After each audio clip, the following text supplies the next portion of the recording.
como persona sensata o como personas sensatas, debemos averiguar si el camino que estamos siguiendo es el correcto, si estoy caminando de forma correcta o si estoy dentro de la voluntad de Dios. Como persona sensata debo preguntarme o debo hacerme esta pregunta muy personal: ¿mi corazón está con el Padre, o mi corazón está con Dios, o estoy solamente en pos de mis propios intereses? Cualquier persona prudente echará un vistazo para ver si está corriendo en el camino correcto y de la forma correcta. Si hay confusión en su vida, entonces es el momento en el que usted debe hacer un alto y meditar qué es lo que está haciendo, de qué forma está caminando o a quién está siguiendo. Le garantizo que si usted está siguiendo al Señor Jesucristo, va por buen camino. La pregunta es si está caminando de la forma correcta. El Señor llegó un tiempo en que el pueblo de Israel estaba pasando por un tiempo de confusión en ellos mismos. Bueno, Israel pasó muchos tiempos desafortunados. Es una gran nación, pero pasó muchos tiempos desafortunados. Y tal parece que ellos estaban confundidos, no sabiendo qué camino seguir. En la actualidad hay más de 4.500 religiones en el mundo y un número indeterminado de religiones que ya desaparecieron porque no pudieron sostenerse teológicamente, o sus raíces, sus fundamentos eran tan pobres que la gente que empezó a creer en ellos luego miró las inconsistencias y nadie más se congregó. Desaparecieron. Más de 5.000 religiones han desaparecido en el mundo, pero con 4.500 tenemos. Esto le ofrece la opción a los seres humanos de elegir en qué creer y qué camino tomar. Cuando Israel llegó a esa encrucijada, en ese callejón sin salida, Dios les habló por medio del profeta Jeremías y les dijo esto, 6:16. Así dijo Jehová: paraos en los caminos y mirad, y preguntad por las sendas antiguas, cuál sea el buen camino, y andad por él, y hallaréis descanso para vuestra alma. Mas dijeron: no andaremos, no nos importa. El consejo es bueno. Cuando el Señor está diciéndole al Israel que pregunte, que se pare en las sendas antiguas y pregunte, y les aconseja que pregunten cuál es el camino o cuál es el camino recomendable, Él está sugiriéndole a la nación hebrea o a la gente de esa generación, y por ende a nosotros ahora, que le pregunten a las personas que experimentaron el camino del bien o el camino de Dios.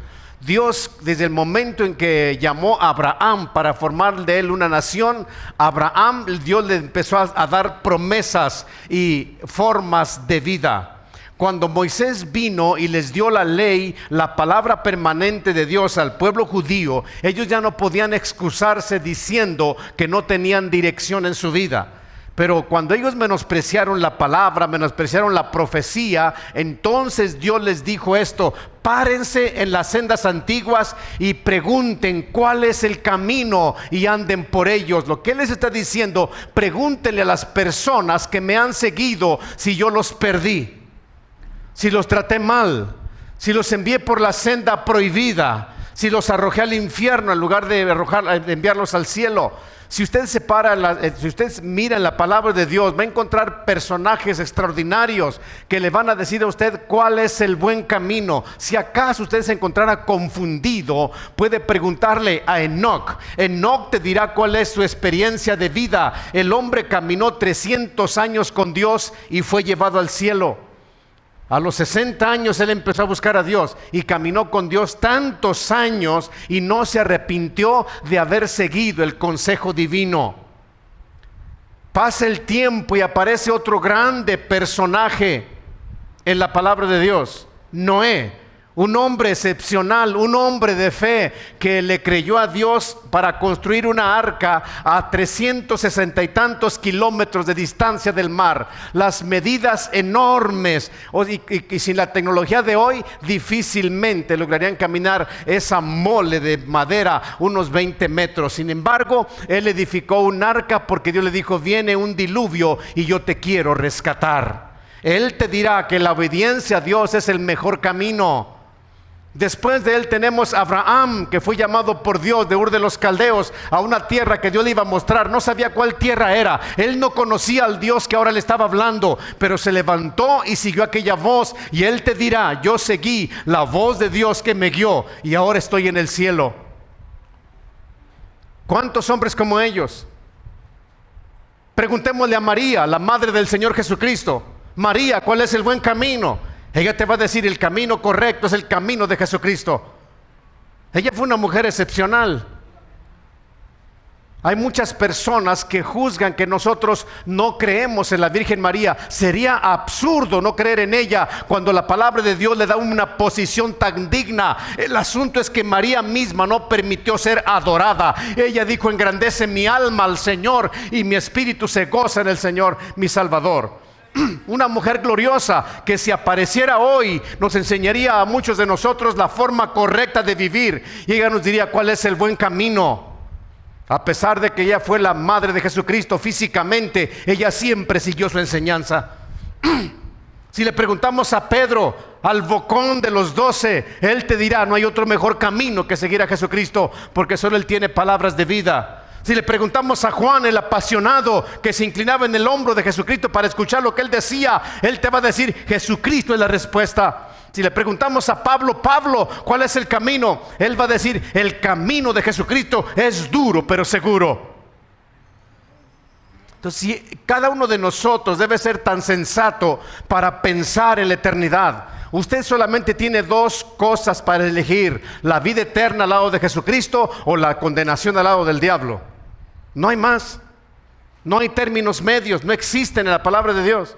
Así que si usted necesita hacer un alto en el camino y preguntarse qué es lo que debe de hacer, qué es la dirección que debe tomar y ver si está caminando de la forma correcta, hágalo, tome el tiempo que necesite. El carcelero de Filipo le preguntó a Pablo en Hechos 16:30: señores, a Pablo y a Silas, ¿qué debo hacer para ser salvo?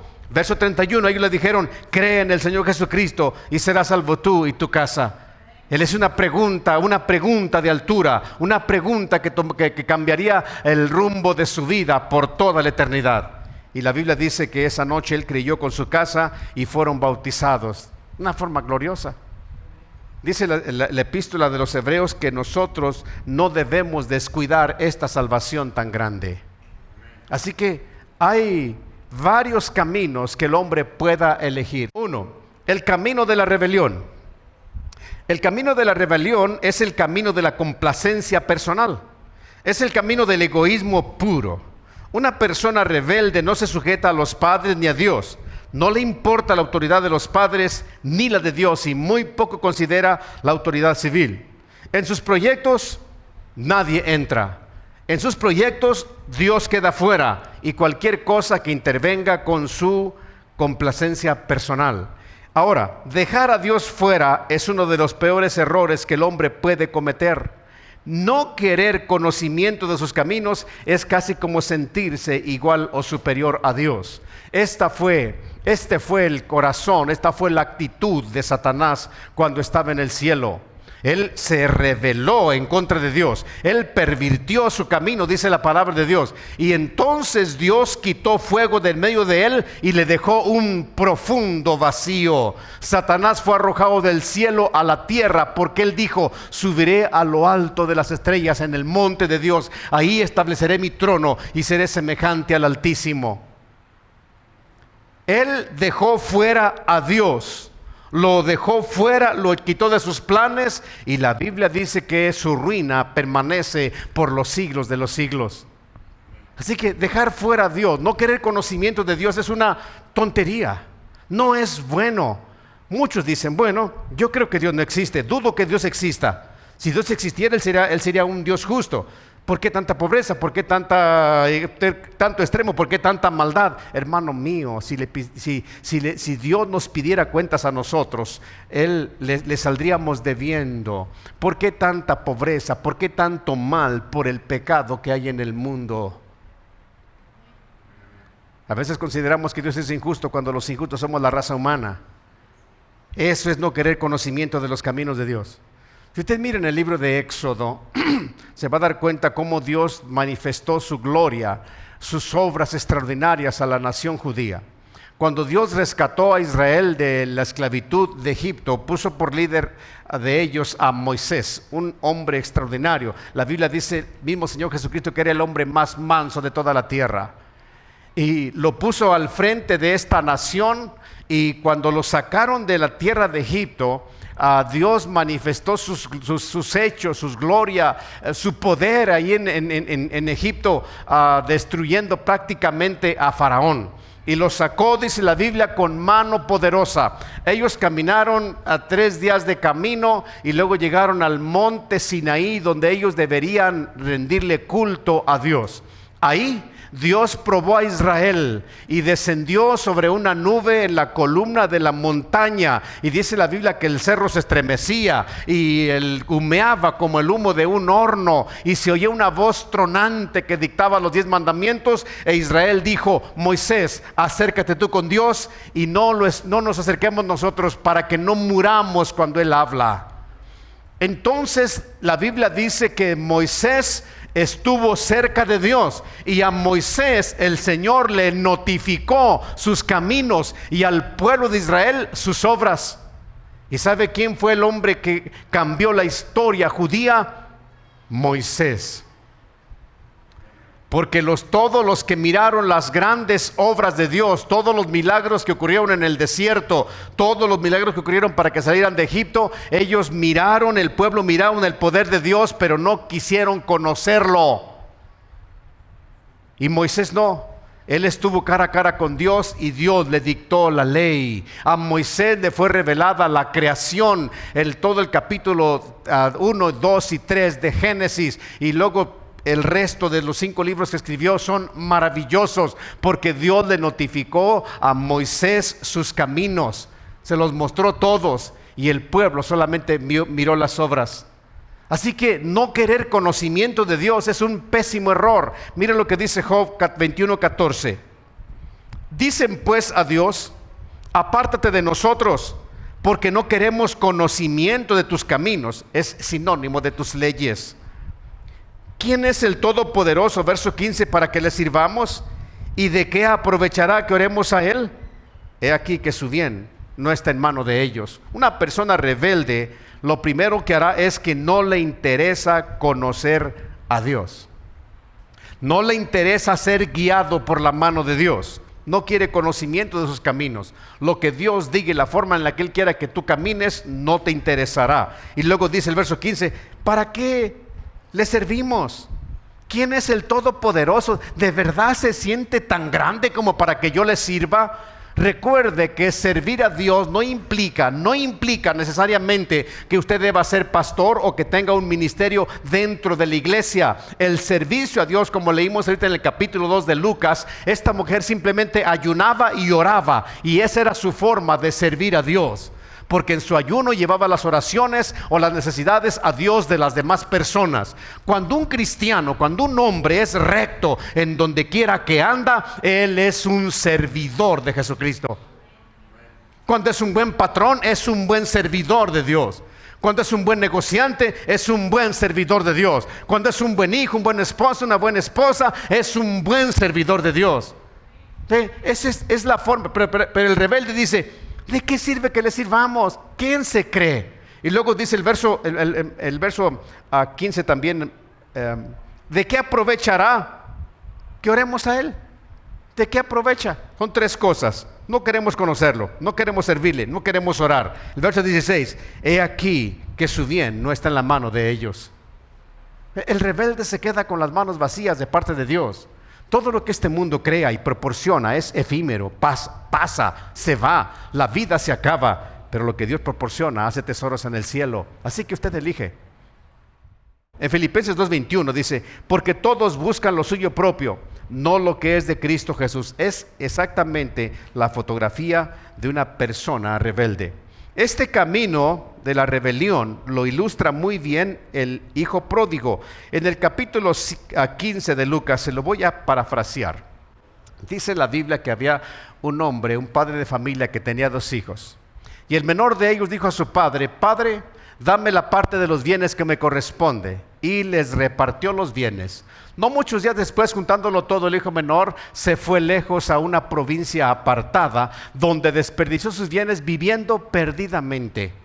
Y cuando todo lo hubo malgastado, vino una gran necesidad a aquella provincia y comenzó a faltarle. Y se arrimó a uno de los ciudadanos de aquella tierra, el cual lo envió a su hacienda para que apacentase cerdos. Y deseaba llenar su vientre de las algarrobas que comían los cerdos, una especie de lentejas, y no le daban. Y vuelto en sí dijo: ¿cuántos jornaleros en casa de mi padre tienen abundancia de pan, y yo aquí perezco de hambre? Me levantaré e iré a mi padre y le diré: Padre, he pecado contra el cielo y contra ti. Ya no soy digno de ser llamado tu hijo. Hazme como uno de tus jornaleros. Y levantándose vino a su padre. Y cuando uno estaba lejos, lo vio su padre, y corrió y se echó sobre su cuello y lo besó. Y el hijo le dijo: Padre, he pecado contra el cielo y contra ti. Ya no soy digno de ser llamado tu hijo. Pero el padre lo interrumpe, le dice a los criados: saquen del mejor vestido y vístanlo. Pongan calzado en sus pies y anillo en su mano, y maten el becerro gordo y hagamos fiesta, porque mi hijo se había perdido y es hallado, había muerto y ha resucitado. Y comenzaron a regocijarse. La historia es extraordinaria, pero el asunto, que a la luz de la costumbre judía de aquel tiempo, por lo menos, rompe un montón de reglas que no debían ser rotas.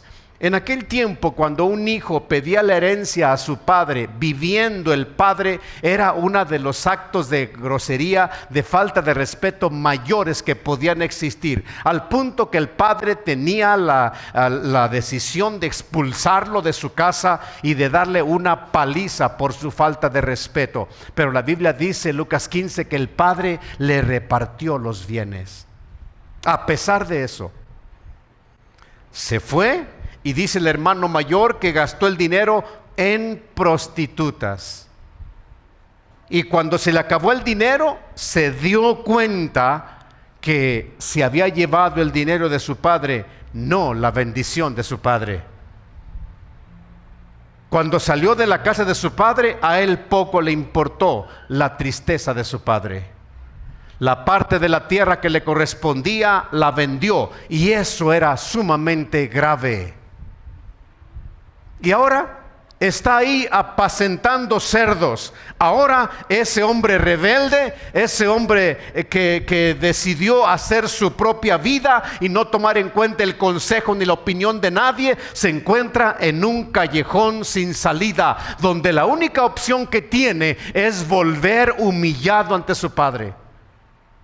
Ahora mire, no crea que es fácil. En aquella cultura, si una persona hacía eso con su padre, de faltarle al respeto de esa manera, y quería regresar, estaba obligado a pagar el último centavo que se le había dado de la herencia. Estaba obligado a devolver la tierra que había vendido. Él tiene un problema serio, porque ya no era considerado hijo, ni era considerado parte de la comunidad. Y él regresa pidiéndole a su padre que lo haga como uno de los jornaleros. Aquel hombre que decidió seguir su propio camino, seguir en pos de su rebeldía, ahora está más pobre que un cerdo. No tiene para comer. Y la Biblia dice que cuando el padre lo miró, corrió y se echó sobre su cuello. Y dice el original que lo besó largamente. El padre está emocionado porque el hijo ha vuelto. Y el padre rompe otro montón de reglas que no era costumbre verse que se rompiesen.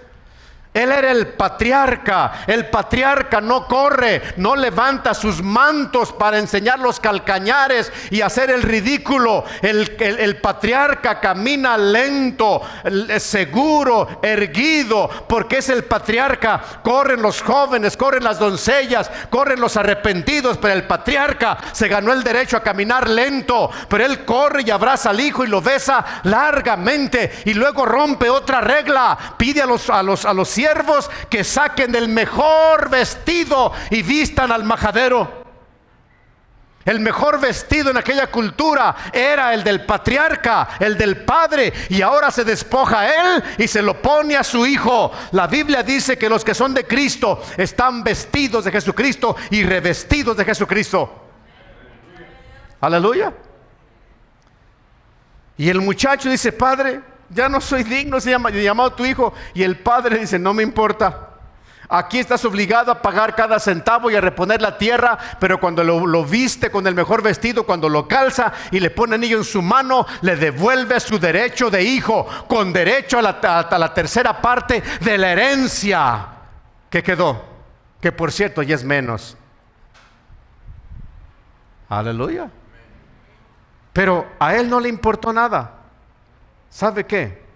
Dejar afuera a Dios no es bueno. Dejarte conducir por tu propia prudencia no es bueno. Pensar que Dios no castigará tus locuras es un error. Un pésimo error. Jeremías 2:13: porque dos males ha hecho mi pueblo. Me dejaron a mí fuente de agua viva y cavaron para sí cisternas rotas que no retienen agua. ¿Es Israel siervo? ¿Es esclavo? ¿Por qué ha venido a ser presa?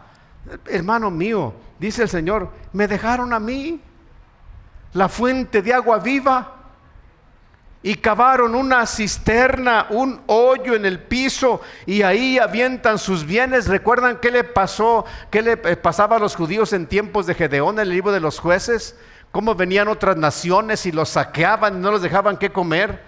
Y Gedeón está ahí levantando el trigo y escondiendo el trigo para que no se lo coman otros. Es lo que sucede cuando Dios no es parte de la vida de las personas. El diablo roba con mucha facilidad las bendiciones que Dios le ha dado. Entonces él pregunta: ¿es Israel siervo? ¿Es esclavo? ¿Por qué está preso ahora? Sencillamente porque cuando Dios no es parte de la vida del hombre, eso es lo que resulta. En el capítulo 34 de Job, verso 11, dice: porque Él, hablando de Dios, Él pagará al hombre según su obra y le retribuirá conforme a su camino. Así que el camino de la rebeldía ya queda establecido, no es bueno. Jeremías 17:10: yo, Jehová, que escudriño la mente, que pruebo el corazón, para dar a cada uno según su camino, según el fruto de sus obras. Según la forma de andar, o según el camino, significa según la forma en la que el hombre decida caminar bajo su propia dirección. Y el fruto es lo que resulta de su forma de caminar y del camino que ha escogido. No podemos, hermano mío, decir que tenemos a Jesucristo en el corazón y no tener sus leyes. Un amigo mío me decía: es que en Europa todo es muy práctico. Me gustó la vida de aquel lugar. Él estuvo aquí en la mañana, este hermano. Y dice: la gente ya te dice: no hay problema. Tú puedes tener a Dios en tu corazón y vivir tu vida.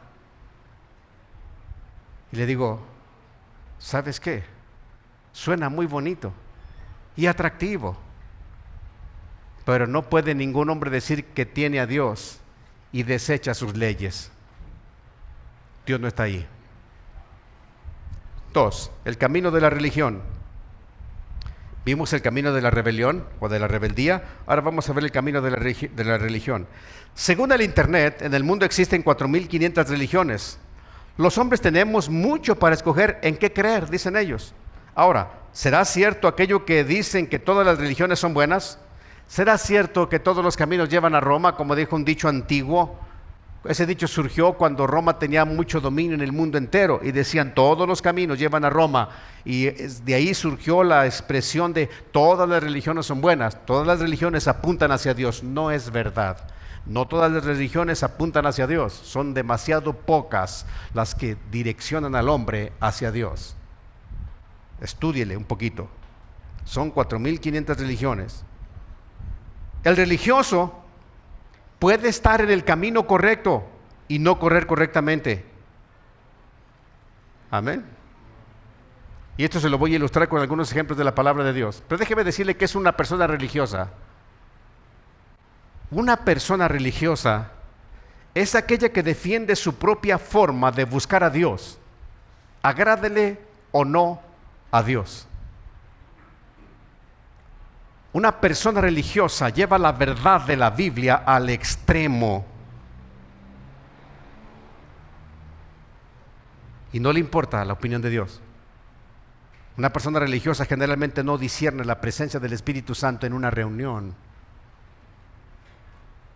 Una persona religiosa es más buena que Dios. Una persona religiosa generalmente le enseña a Dios. No se deje enseñar por Dios. La religiosidad es mala.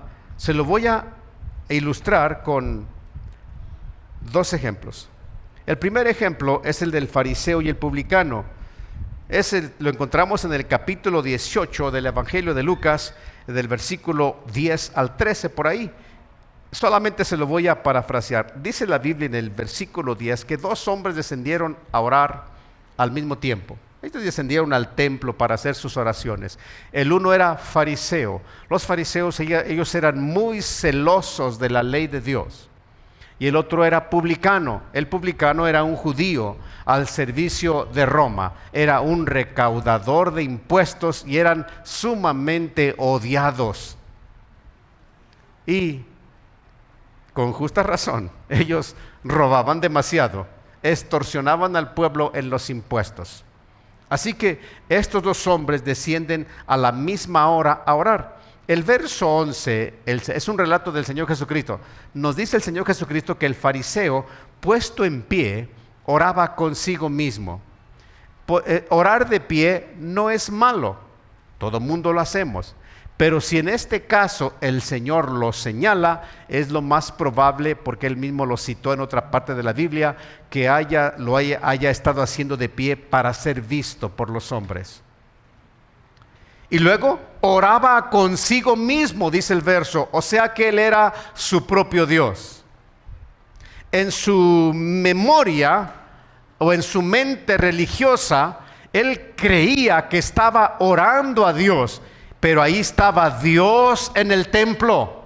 Cristo lo estaba viendo y dijo, Él está orando consigo mismo. Su oración no está llegando al cielo. Y luego le daba gracias a Dios por no ser igual que los demás hombres. Él está orando según él, según su mente religiosa, delante de Dios y le está diciendo, Padre, gracias porque no me parezco a ninguno de los que están aquí. Amén. Y luego voltea y hace un paréntesis cruel en su oración y dice, ni aún como ese publicano. ¿Qué no se supone que el publicano es el peor? Pero tiene crueldad en su corazón. Gracias te doy porque no soy como los demás hombres, ni aún como este publicano. Ayuno 2 veces a la semana, doy el diezmo de todo lo que gano. O sea, él decía, soy un estuche de monería, soy lo mejor que has tenido, Señor. Pero el Señor Jesucristo dice que el publicano no se atrevía ni a levantar sus ojos al cielo.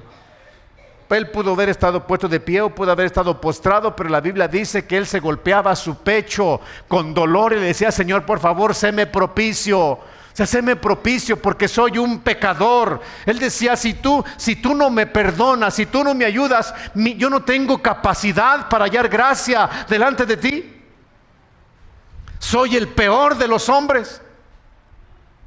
La gran diferencia es que el religioso exalta sus virtudes y el pecador se describe tal como él es.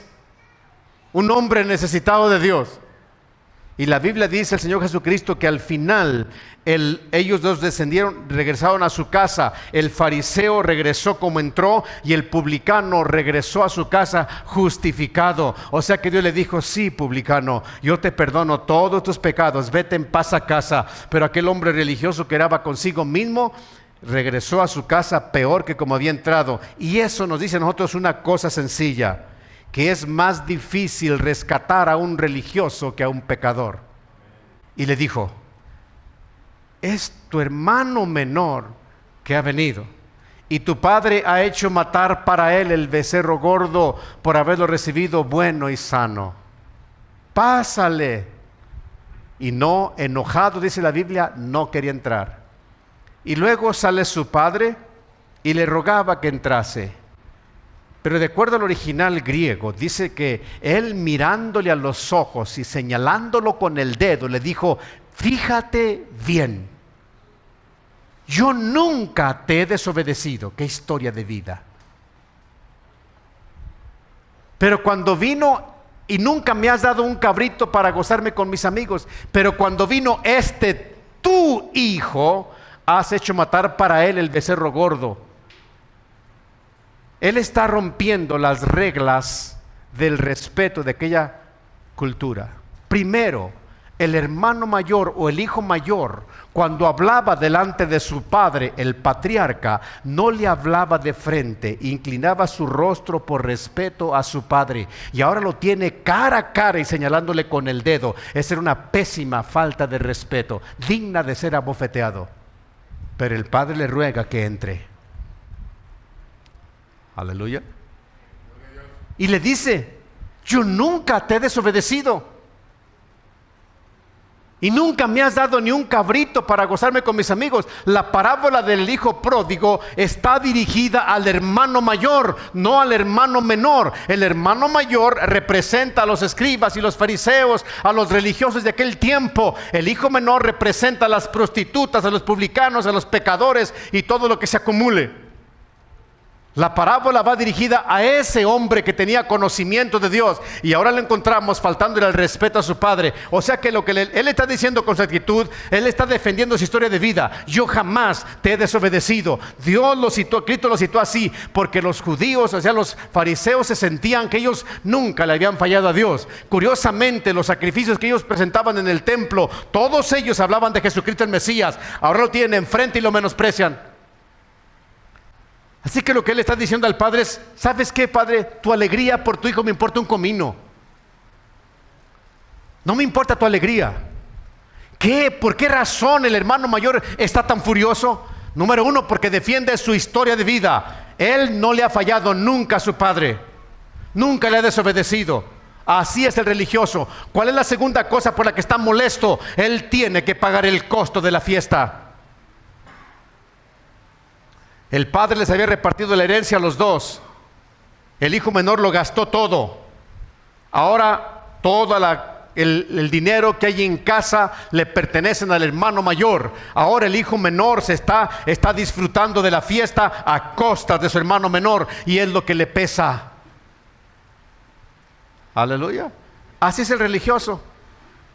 Esto nos muestra la gran diferencia que existe entre el religioso y el corazón de Jesucristo. La Biblia dice que el Padre nos hizo herederos. La Biblia dice que somos herederos de Dios y coherederos con Cristo. O sea, el Padre nos dio una herencia a nosotros como seres humanos, y cuando llegamos a los pies de Cristo llegamos en ruinas. Pero el Padre también hizo que el Hijo compartiera su herencia con nosotros. Ese es ser coherederos. Y ahora le está diciendo al fariseo: ¿por qué no miras a tu hermano el menor y compartes con él la herencia como el Padre lo hizo contigo? ¿Sí me explico? Así es la cosa. El religioso generalmente defiende lo suyo, no está dispuesto a ceder de lo suyo en nada. Y en esto vemos dos cosas: que tanto el hijo menor como el hijo mayor se importaban a sí mismos, no a su padre. Ambos deseaban de su padre lo que él tenía, no a su padre. El uno por rebelde y el otro por religioso. Se importaban solamente a sí mismos. Así que ni el camino de la rebelión ni el camino de la religión son buenas. La palabra religión viene del latín religare, que significa que te liga a algo. Y nosotros no profesamos una religión, aunque así se diga. Usted debe tener una relación íntima con Dios, y eso no lo religa a nada. Es un acto de la voluntad en el cual usted se acerca porque lo ama. Aleluya. Así que el camino de religión queda fuera. Al final de la parábola, Lucas 15, encontramos que termina tan así de seca. El padre le dijo al hijo mayor: mira, era necesario regocijarnos. Porque tu hermano muerto era y ha revivido. Se había perdido y es hallado. De repente encontramos que el hijo mayor se encontró en un callejón sin salida. Él queda fuera de la fiesta porque defendió más su historia de vida y su dinero que el corazón de su padre. Aleluya. Tercer camino, el camino verdadero. Jesucristo es el camino. Jesucristo no es rebelión ni religión. Jesucristo es la respuesta del rebelde y la respuesta del religioso. En el capítulo 14, verso 6 de Juan, dice el Señor, Jesús le dijo: yo soy el camino y la verdad y la vida. Nadie viene al Padre sino por mí. Cuando vemos la vida de nuestro Señor Jesucristo, la forma en la que la vivió, nos damos cuenta de una rectitud tan impresionante que no ha habido otro hombre en este mundo que pueda ser como Él. Un hombre que jamás cometió un error. Un hombre que jamás tuvo un tropiezo. Jamás se aventó una cana al aire, ni una pequeña locura. Nunca tuvo de qué arrepentirse, nunca tuvo que pedir perdón por nada. Nunca lo encontramos disculpándose. ¿Por qué razón? Porque no había pecado en Él. Los hombres pedimos perdón y nos disculpamos porque metemos la pata una vez tras otra. ¿Por qué? Porque hay maldad en el corazón. Él fue así. Así que si Él dice: yo soy el camino, yo soy la verdad y la vida, hermano mío, si usted está con Cristo, vas en el camino correcto. La pregunta es si estás caminando correctamente. Amén.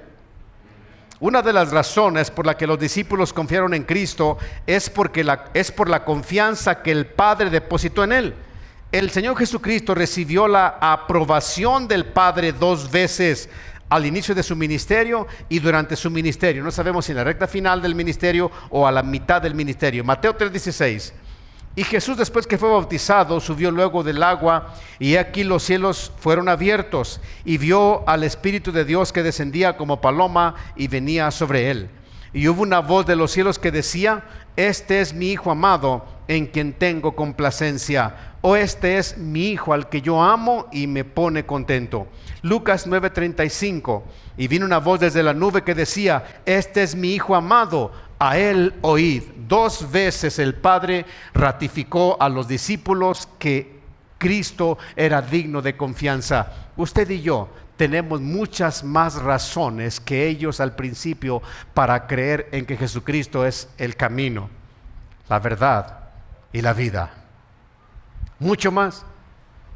Pero cuando Dios le dio instrucciones a Juan el Bautista que bautizara al Señor Jesucristo antes que Él viniera con Él, Juan ya tenía la revelación de eso. Cuando él miró al Señor Jesucristo, él dijo: he aquí el Cordero de Dios que quita el pecado del mundo. Y cuando lo bautiza y sale del agua y reposó el Espíritu Santo sobre de él, dijo: él es el Mesías. Aleluya. Y en eso se abrieron los cielos y se escuchó la voz que dijo: este es mi Hijo amado. Estaba profetizado en el libro de los Salmos, en Deuteronomio. El profeta Isaías lo profetizó más que ninguna otra persona, que había de venir un día el Hijo de Dios, el Mesías esperado. Cuando Él llegó, en ese momento Él recibió la aprobación del Padre para su ministerio. A la mitad del ministerio, Él sube al monte de la transfiguración. Le acabo de citar Lucas capítulo 9. Y subió al monte acompañado de Pedro, Jacobo y de Juan. Y se transfiguró delante de ellos, y sus ropas hicieron tan blancas que ningún lavador en la tierra los puede emblanquecer. Y vino una voz desde la nube que decía: este es mi Hijo amado, escúchenlo. Muchas de las personas de este mundo no se han enamorado de Jesucristo, y muchos ahora no lo han hecho porque nunca lo han escuchado, porque esperan que les hable audiblemente cuando tenemos aquí su voz permanente. Amén. Si tan solo los hombres leyeran la Biblia, se darán cuenta que Dios sigue hablando aún. Pero Él es el camino perfecto. En Romanos capítulo 11, verso 33 dice Pablo: oh profundidad de las riquezas de la sabiduría y de la ciencia o conocimiento de Dios. Cuán insondables son sus juicios e inescrutables sus caminos. Dos cosas: sus juicios son insondables.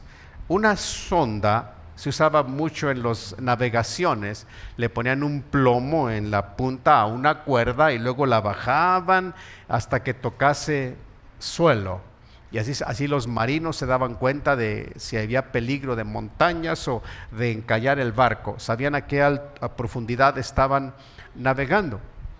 Hoy las mediciones son muy distintas. Pero dice aquí la Biblia que los juicios de Dios no se pueden sondear. Y esta es una palabra que deberíamos tomar muy en serio todos nosotros. Porque los seres humanos, incluyéndonos a los cristianos, hemos aprendido a justificarnos muy fácilmente.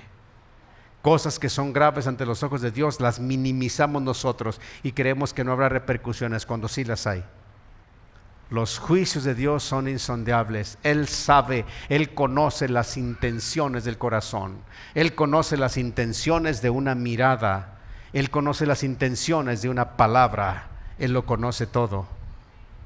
Y luego dice, e inescrutables sus caminos.